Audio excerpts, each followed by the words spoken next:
Thank you for joining me in this edition of Let There Be Light, the Acts 10:38 video. Tonight, I want us to shed light on a very important aspect of Christian life that is going on currently. And I thank you for tuning in at this time. I want us to have a look at the issue of mockery, scoffing, slandering, and profanity. Why is it important at this time to have a discussion on these 4 items? A look into what is going on Facebook, on Twitter, all over the world currently is the fact that the advent of social media has given everybody a voice. Everybody now has a voice. It doesn't cost anything to go on the internet and speak to the whole world. We have people with millions of followers on Twitter, on Facebook, and therefore everybody has got a voice. It was not like before. Now, we readily see something going on, all over the world about pastor bashing, particularly in Africa. This has been going on in Europe and America for a long time, but now Africans, are beginning to speak out and challenge the rottenness in the church, the brazen fakery and falsehood in so many of our churches. However, why this is very important, I always champion people's ability, to talk. For all of you that know me, when I give my message, I always take questions. I believe some of this rottenness in these churches is because pastors wouldn't take questions after they finished their messages. They just speak like an oracle and that's it. They don't take any questions. That is one issue. If you know me, you know that I've been very focal on the issues of rottenness in the church. I have a bosom friend, Sean Akinrele, who wrote a book on little foxes in the vineyard. And he quoted me very well there because it's part of what I have been saying, that some things going on in the church are very ungodly, very unbiblical. I know pastors that will not invite me because I will not raise money. Once the anointing comes down, some of them, not every pastor, want you to raise money. And I say, I cannot put a price tag on the blood and sweat of Jesus Christ. If you have genuine reason to raise money, I do that. We see it in the Old Testament, how people donated to the building of the temple. So there's nothing wrong in people giving towards the work of the Lord. But it cannot be you do a program for the purpose of raising money for just no reason and invite me to come and do that. Now, it is very good that we begin to speak. It's because we keep quiet. That's why things are degenerating. In fact, everybody that sees evil and refuses to talk back is part of the swarm, is part of the problem. However, speaking out, it carries a lot of responsibility. And this is the reason I'm doing this video. Everybody needs to be very careful because you are correcting somebody, it does not give you license to mock the person or to scoff at the person or to even slander the person or to become profane. No, in the body of Christ, there is order that we need to follow. And there is a lot of warnings in the scriptures concerning the use of the tongue. Now, many times when I see people correcting a perceived error, you wonder, is he trying to say I'm better than this person? Don't listen to him anymore. Listen to me. Is that the reason behind it? Because why will you mock somebody if you believe that he's done something wrong? Now, before I go, ahead to really discuss about the topic of today, let me also warn every African listening to me. If you are an African, listen to me. There is something very wrong, very, very wrong with us Africans. It's like we hate ourselves. We give an idea that nothing is good in Africa. Let me give you some examples. I listened to a BBC Network Africa program several years ago, and it's all about the poor state of education in African nations. And I was surprised and embarrassed, to hear people calling from all over Africa, Nigeria, Ghana, West Africa, East Africa, southern part of Africa. Nobody has any good thing to say about African education. They said our certificates are sexually awarded, they are this, they are that. And I was just listening and I was shocked. Why it is true that African education has got problems, it is not true that it is good for nothing. The only consolation I heard was the last caller that asked a question and say, okay, if this African education is this terrible, how come when they go to Britain, United States, Canada, and the rest of Europe, to do postgraduate studies, they usually come on top of the class? If the education at home is that bad, why are they beating you when they come? And the lady anchoring the program say, oh, that is a fact, that is true. And that was how the program ended. Now, the same thing is going on about, Christianity in Africa, pastors in Africa. It's exactly the same thing. And let me tell you this. I had a guy that challenged, an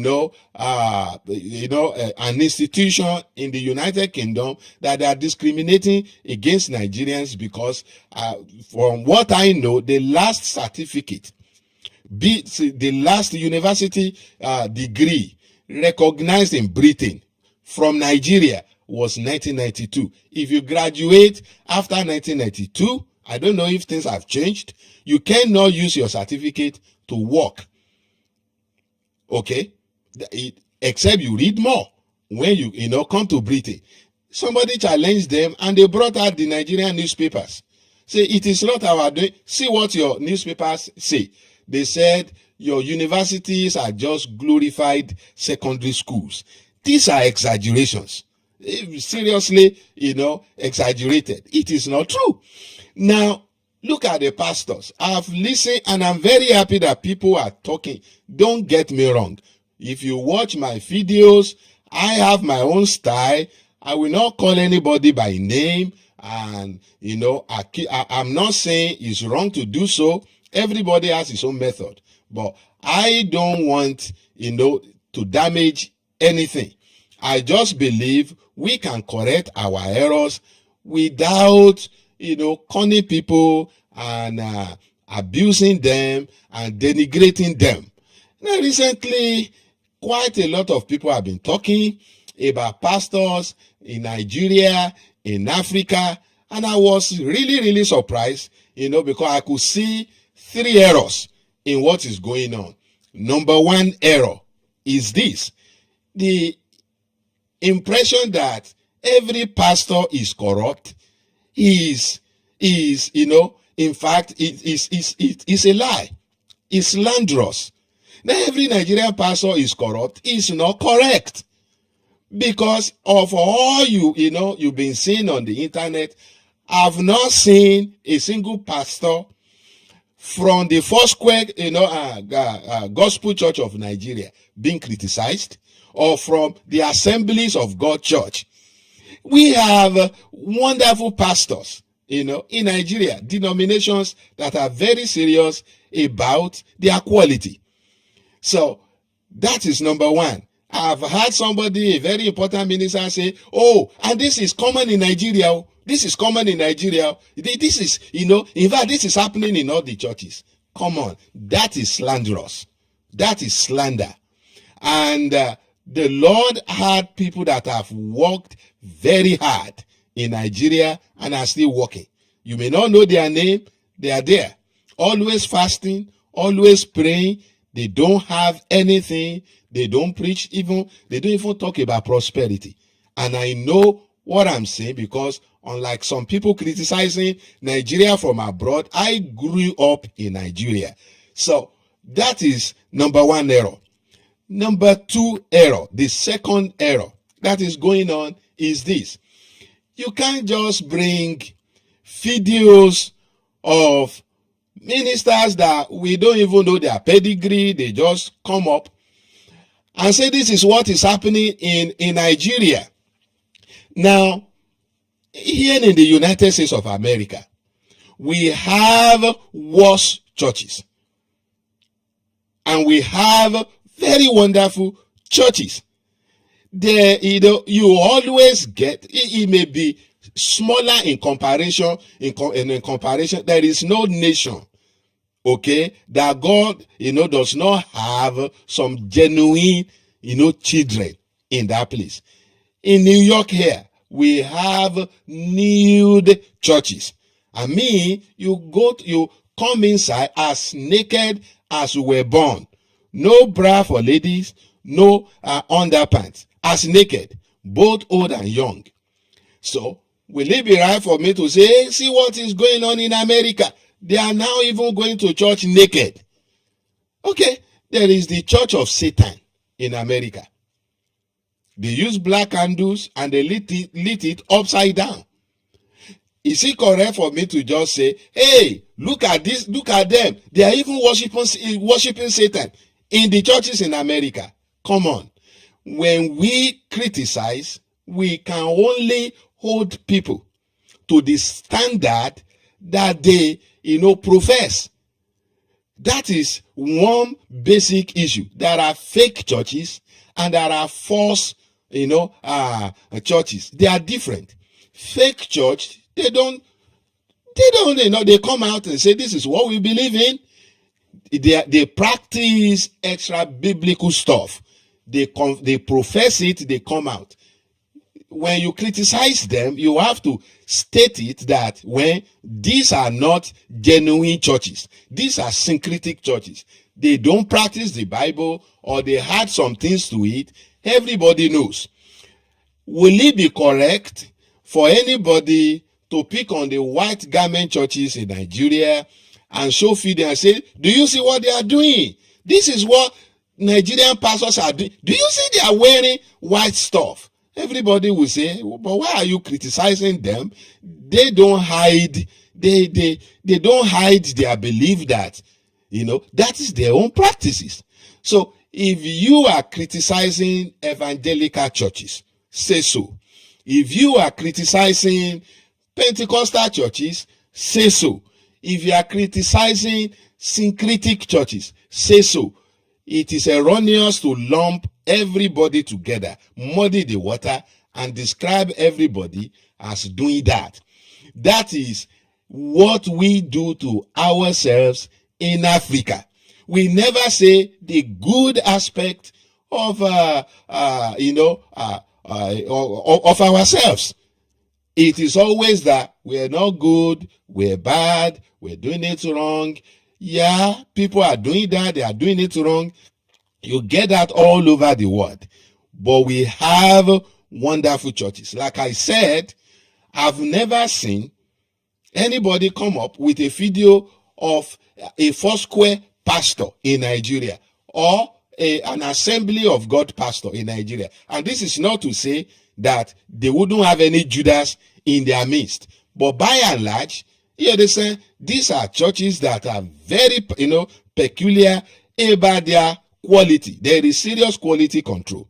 So, for all of you saying every Nigerian pastor is corrupt, shame on you. Shame on you. Now, the third aspect, the third error is this. If you correct somebody, why calling him name? You are not permitted to be rude in the word of God.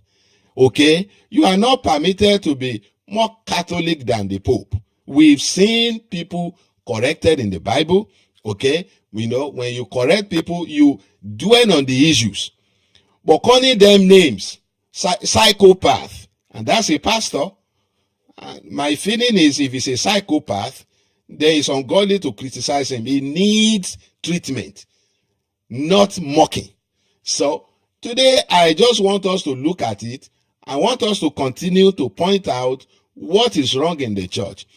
If you keep quiet, you are part of the trouble. When we see greediness, we should point it out.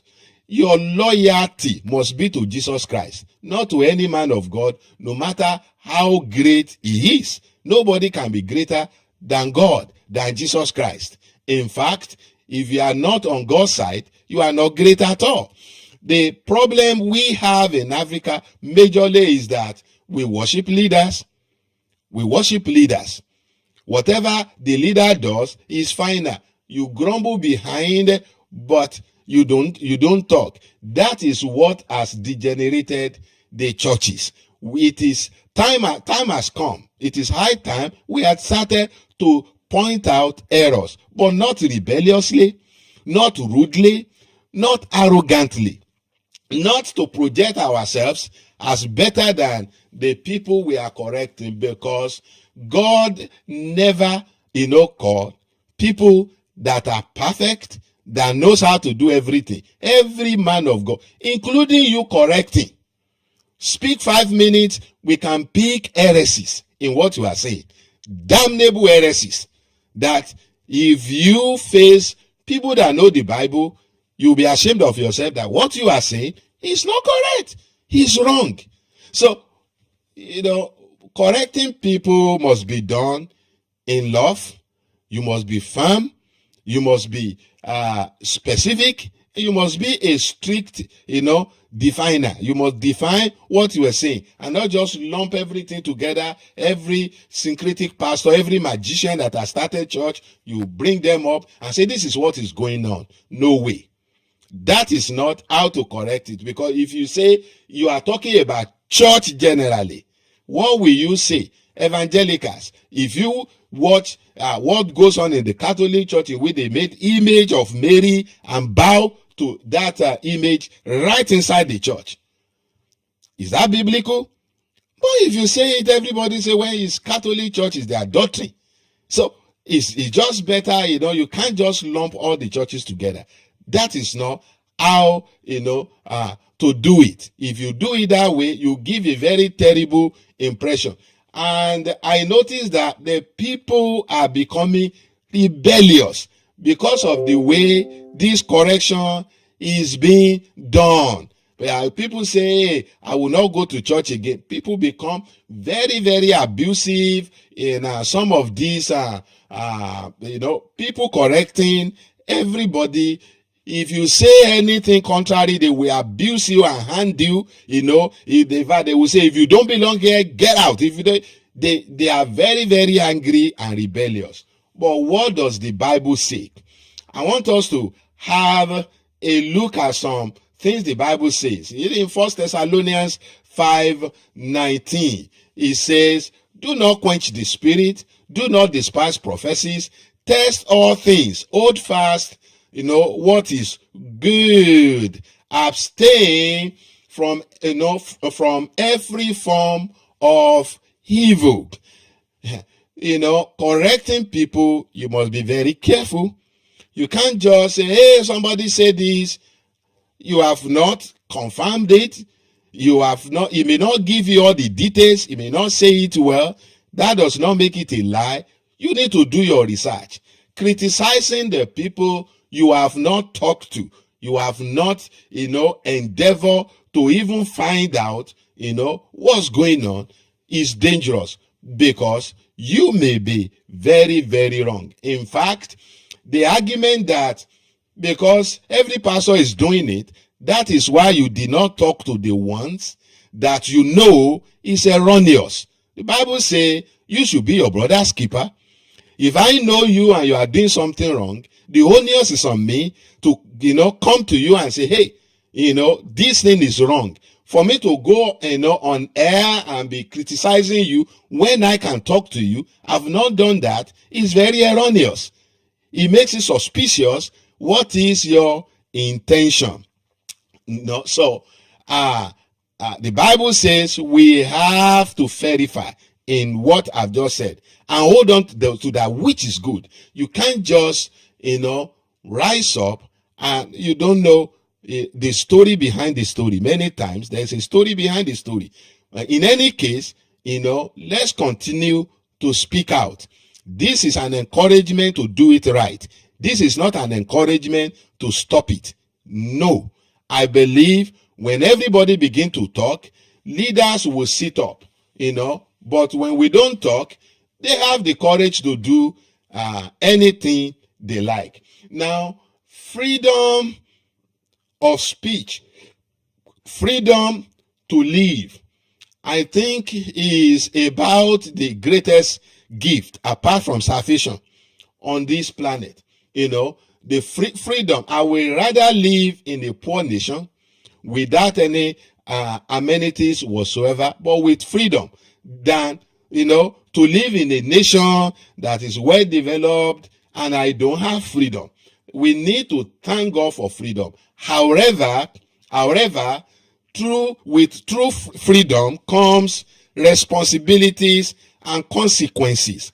When you have freedom of speech, it carries responsibility. It also have consequences, because God's kingdom is well, regulated and, orderly. So, in this video, I want to examine our responsibility and consequences of free speech.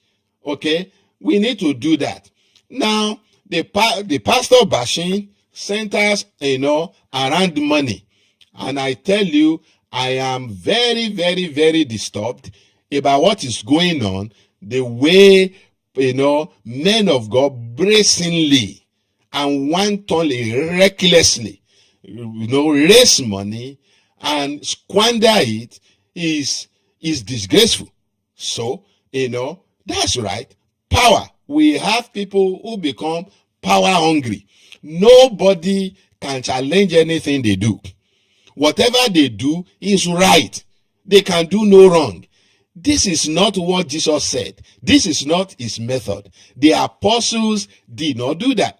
Paul said, don't lord it over the lost heritage. So we have sex problem as well. Okay, we have sex problems. And the church in America, for example, has suffered severely from sex scandals, both straight and gay. And that is why, the church lost its voice.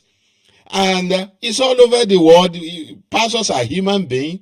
They are human beings. And when a pastor backslides, nobody knows. He continues to pastor. It's a very, very difficult position. That is why, the pyramid system is not God's method. That one man is on top. Nobody can speak to him. Nobody can correct him. Whatever he does, is final because he's papa or whatever. I believe there is no place in the Bible. We have problem with, malpractices in the church. We have syncretic churches, as I've said. So all these criticisms, revolve around all this. And I don't see why we shouldn't be happy. I like it when I do something wrong and somebody points it out. If you know me when I was in the university, on every of my birthday, when people come, I say to them, please don't tell me what you like about me. Tell me what you don't like about me, so that by this time coming here, I can, become a better person. When somebody criticizes you, you don't need to be angry. Even when they abuse you, look at the merit and demerit on what they are saying. Because if they are right, no matter how they say it, what is true is true. That is the attitude we should have. You understand? Generally to those who criticize us. I have white friends who criticize African Christians. I have some of them that believe, Africans don't know how to receive from God. When you pray for them, they will be shaking instead of calm down their bodies and receive. It's a line of opinion. They are wrong, because my impression is that God knows how to bless people, even the way he created them. He deals with Africa the way he created us. So if we don't know how to receive from God, how come the best of miracles are happening in Africa? Go ask Ryan Bonke. He will tell you. Okay? So, but I never, refuted them, because, if they correct us, if they are right, we take it. If they are not right, we are not bound to take it. But there is, a point that Africans should be meditative. So that's how I see it. Okay, we need to learn to meditate and not be emotional all the time. It's not that they don't have any point. Now, my stand over the years on so many issues are clear. Go on YouTube or Facebook, listen to my videos, you will see it. So now, in continuing, I think I have to, define what is mockery, we have to do some definitions so that, we understand what I'm talking about. But before the definitions, please look at the screen. Galatians chapter 6, verse 1. It says, brethren, if a man is overtaken in any trespass, you who are spiritual, restore such a one. How? In a spirit of gentleness, considering yourself, lest you also be tempted. Okay? If you are not gentle about correcting your brother or your sisters, the Bible says you too can be tempted. So there shouldn't be any arrogance when you are correcting people. You are such a great man of God. Thank God for men like you. Thank God for your understanding. Oh, thank you. You are better than all of them. It's a lie.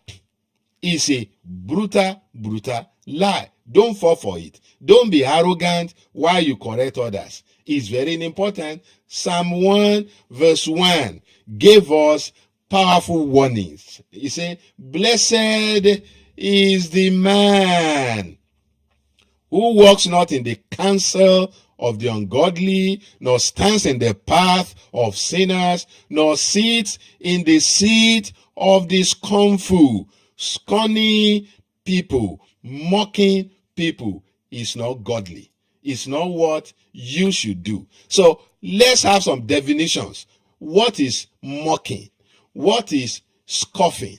What is slandering? You understand? What is profanity? Let's look at the definitions one by one. Look at mock. The Bible, the dictionary describes mock as to tease or laugh at in a scornful or contemptuous manner. He mocks them as Washington insiders, for example. So, when you mock somebody, you ridicule him. You ridicule him. You are not just pointing out what he is doing wrong. You are using it to mock him, to ridicule him. That is not Christianity. That's not what we do in the church. It's against the Bible. The Bible says you must not be a mocker. Mocking people, particularly, ministers that err, that commit mistakes, because for all you care, some of them are making genuine mistakes. That's how they were brought up. That's how they know to do it. That is how they know to do it.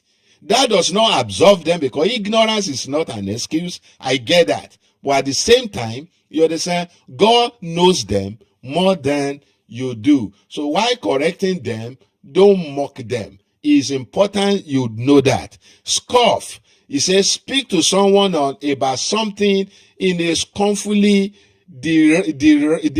derisive or mocking way. So mock is to, tease or laugh, at.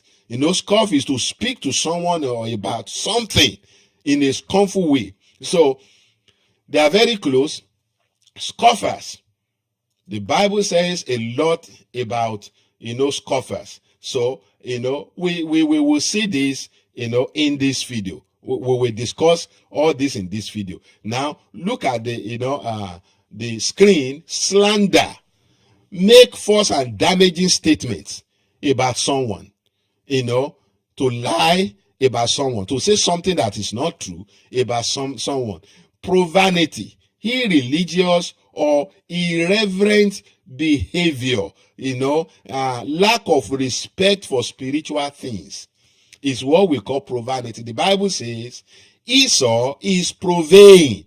It means he lack respect for spiritual things. So when you have not talked to somebody or do your research very well, you just speak a statement he has spoken. Somebody was criticizing a pastor who just talked about that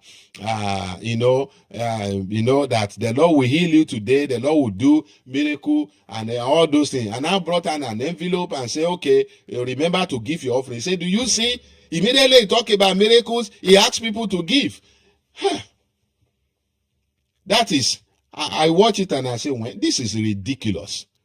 It's ridiculous. If the guy says, if you want God to heal you, then give. That is different. He only said, God is going to heal tonight. And before he went to sit down, he said, if you have not given your offering. So you are the one that married the two together. So you may be slandering him because he has not said so and he may not mean so. Now, if he has done something very wrong that is elaborate, you can, come up with that. And generally, I am of the opinion that it's not every flimsy error that you run into the public to and say, see what he's doing. If an error is a serious one, okay, we have to correct serious error because there is no perfect human beings. God himself that called people, he said he didn't call the refined, those who can do it, the wise. He always look for base elements. That's how God makes his own choice. So we need to be very, very, very careful in whatever we do. Now, in the Bible, we discover that rebuking a Christian is different from rebuking an unbeliever. And an unbeliever too, rebuking just an ordinary unbeliever is different from rebuking somebody that is using the power of Satan. I've done all these videos in the past, I've done it. You understand? When I talk about different kinds of enemies and how you handle them. You must bless your enemies. You must do good to them. That is an enemy that is not using the power of Satan to attack the cause of the gospel. I cited many examples. How Paul handled Elymas is in the Bible. What Paul said to Simon, who asked him, who offered him money so that he can lay hands on people and they will be filled with the Holy Spirit. We have a lot of examples, even in the New Testament, how the enemy that uses the power of the devil and obstruct, the cause of the gospel was severely dealt with. So, love your enemies. Yeah, enemies have categories. I've done a video on that. Now, rebuking a Christian is different from rebuking an unbeliever, like I've said. Now, when you are rebuking a Christian, you need to be careful. This is what our Lord Jesus Christ himself said. He said, but I tell you that anyone, no matter how, anyone, it means everybody, who is angry with a brother or sister will be subject to judgment. Again, anyone who says to a brother or sister, Raka, is answerable to the court. And anyone who says, you fool, will be in danger of the fire of hell. That's what the Bible says. But you will notice Apostle Paul wrote the Galatians and say, oh foolish Galatians. Anything that obstructs the gospel, okay, yes, we may at times be rough, but we cannot be a scoffer. We can't be a mocker. We cannot slander. We cannot be profane. If it is brother to brother, you cannot even say, you fool. No, you can't do that. And whatever, is when something obstructs, because he said, oh foolish Galatians, who have bewitched you? You've been deceived. You've moved away from grace. That's why he used very strong language. Anything that denies Jesus Christ or the power of Jesus Christ or the grace of Christ, we need at times to get rough and say, words as they are. Okay, look at Colossians 4, verse 5 to 6. Walk in wisdom towards those who are outside, redeeming the time. Let your speech always be with grace, seasoned with salt, that you may know how you ought to answer each one. That's what the Bible says. Now, friends, this should be straightforward, but it is not. Why is it not? Let's go down memory lane. This is what I've noticed. You see, human beings, the heart of a human being is an abyss. Human being, the Bible says, the heart of man is desperately wicked. Who can know it? Now, I will mention names here because it is a public knowledge. It's not breaking news. It's a state news. Over several years ago, there was a man, a man of God is still alive by the name Jimmy Swaggart. He rose up and started to behave like the Holy Ghost police. Like he's the Holy Spirit police, is the person to police everybody. He will criticize ministers by name. Kenneth Hagin, he revert to him and his followers as faith cult. It is a fellow believer. And he started, his magazine was attacking pornography. He was very, very, very harsh. And he started exposing ministers that fell into sexual immorality. Listen to this. He exposed Jim Baker for committing adultery 10 years before then. 10 years, you had me right. And because of that, this guy went to jail, lost his ministry, huge ministry, everything collapsed because people get angry and he was accused of duping people. He went to jail. When he came out of jail, there is another court that cleared him, that said he did not commit the offense that took him to prison. Okay, Jimmy Swaggart also went ahead and exposed another man of God. I've forgotten his name. He's an evangelist from New Orleans. Okay, that one was unforgiving. That one and his son started following Jimmy Swaggart. Unknowingly, they were trailing him. It happened that Jimmy Swaggart himself, he had sexual problems. He patronizes prostitutes. So they took his picture entering the house of a prostitute, and when he was coming back, that was how he was exposed. The scandal was very terrible because this guy was the only person more popular than Jimmy Swaggart that time was Billy Graham.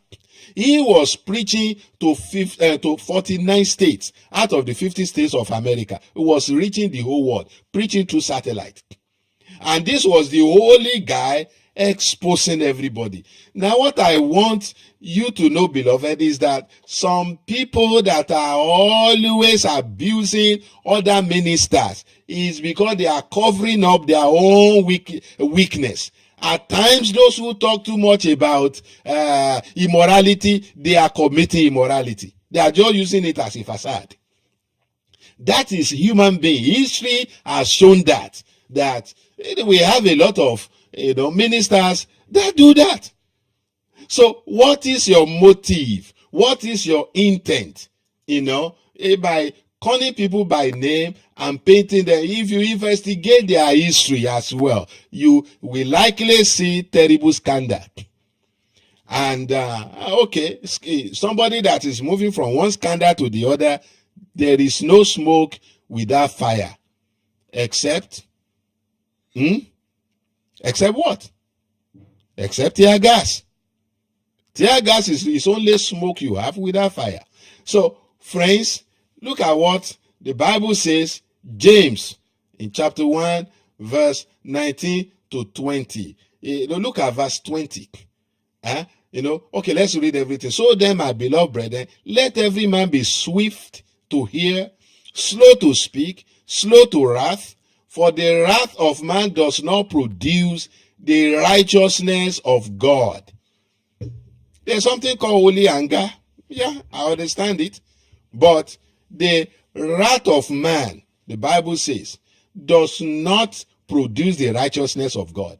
So, getting very angry and abusing people, calling them by name, that is not, the anger of God. It's not, it doesn't work God's righteousness. You will succeed to smear everybody. You alone look like you are neat. And when, your time will come when every hypocrisy will be exposed. Can get over it now, but every hypocrisy one day will be exposed. And I'm talking generally. I'm not talking about a particular person. I'm talking generally that if that is what you are doing, covering up your own well-known weakness by attacking others to divert attention from yourself, it will not be forever. And Billy Graham, thank God, he was restored, he's come back.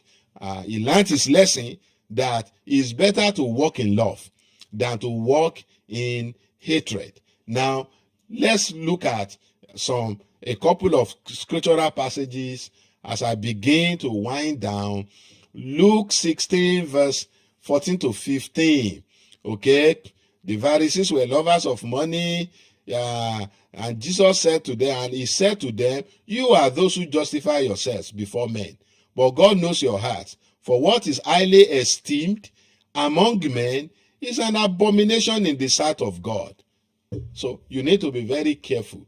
You are those who justify. If you correct others in a way, to justify yourself and paint them, mock them, scoff at them, and at times slander them, and even behave in a profane way, the Bible says, what is highly esteemed by men is abomination unto the Lord. It's the Bible that says so, not me. Okay? Romans 1:18 says, for the wrath of God is revealed from heaven against all ungodliness and unrighteousness of men who suppress the truth in unrighteousness. Okay? When people suppress the truth in unrighteousness, the judgment of God will come against them. And this is how I want to round up. Please don't suppress the truth in unrighteousness. If something is unrighteous, it's against the Bible, you have the understanding it's against the Bible, you have to speak out, but not rebelliously, not arrogantly, not mocking, not scoffing, not slandering. Don't be profane. It may be worse than, it may be worse for you than the people you are criticizing. I will round up by telling you a biblical story. I don't have the time to show you the Bible passages. I've done a video on it in the past. It happened that David took Uriah's wife and killed Uriah. If you read the Bible very well, Bathsheba was a granddaughter of Ahithophel. Okay? Ahithophel was David's minister. The Bible says Ahithophel was so wise, His counsel is like you are, inquiring from the Lord. The guy was too wise. Okay? That was it. He was a friend of David. But David took Uriah, his own granddaughter, and killed Uriah's grandson-in-law. Because Ahithophel was wise, he kept quiet. But the animosity was in his heart. So when Absalom rose up against David, Ahithophel felt this is opportunity, to, get back, at David. You know what he did? He bounded with Absalom and gave Absalom a very wise advice. When David knew that Ahithophel was with wisdom, he cried to the Lord, God, defeat the counsel of Ahithophel. Defeat the counsel of Ahithophel. David knew the quality of Ahithophel. So Ahithophel was somebody David would not just look down on. He knew this is a major problem. But with one prayer, God, defeat the counsel of Ahithophel. You know what happened to him? He has to hang himself because God defeated his counsel, just like David, had prayed. Now, David committed immorality, committed murder, and that's against the Lord. Ahithophel did not know that David has settled with the Lord, and God has forgiven him. That is why in correcting people, don't be more Catholic than the Pope. Be careful, be loving, don't mock, don't scoff, even pray for the people. Somebody you've not prayed for. It's very, very wrong of you to be criticizing him. Have you prayed for him? If you know him, he's preached in your church before, you have his phone number, and you refuse to talk to him on it, the next thing is to go on air and criticize him all over the world. Do you think that is right? Is that biblical? Is that what the Bible says you should do? Is that how to be your brother's keeper? Are you mocking him? Or are you making him to look inferior to you and all the like? So your motive is very important because the word of God is clear. The Bible says, that's why the Bible says don't be many teachers, because teachers will be judged with a high standard. That is my message today. Let's continue speaking out, but don't be a mocker. Don't scoff at anybody. Don't be rude. Investigate very well. Verify. Know what we are talking about. And do it with a clean heart, with prayers that God will change those that are wrong. And remember, the beautiful ones are not all dead. It is a lie of the devil. God bless you. Please share this video. Share this video. Let's make it go viral, please. And ask your questions. I like, to take questions. I like, to be corrected if I'm wrong. I don't know everything. Okay. And please, I'm inviting you to 1 hour speaking in tongues every Monday, every Wednesday, and every Friday. It is always great. Please don't forget to join us. And God will bless you as you do. We have some books. Visit our website, acts1038.com. Please visit and buy these books. Let's pray. Heavenly Father, we thank you. The Bible says the tongue is small, but with it, it controls the body. And anybody that can not tame his tongue is in danger. Father, the Bible says we should be slow to hear, but we should be quick to hear, but slow to reply. I pray that you give all of us wisdom, Lord, to handle criticism, and when we need to speak out, to do it reverently, to do it biblically, without mocking people or looking down on them as if we are better than them. Father, I pray that you bless us and cleanse your church. The Bible says judgment will start from the house of the Lord. I pray that my brethren and myself will not put ourselves in position to be judged, but that we will obey you reverently and honor you. We'll be part of the remnant, that we do it to your glory. Thank you, Father. In Jesus' name we pray. Till I see you on Saturday, remain blessed. God bless you. Bye.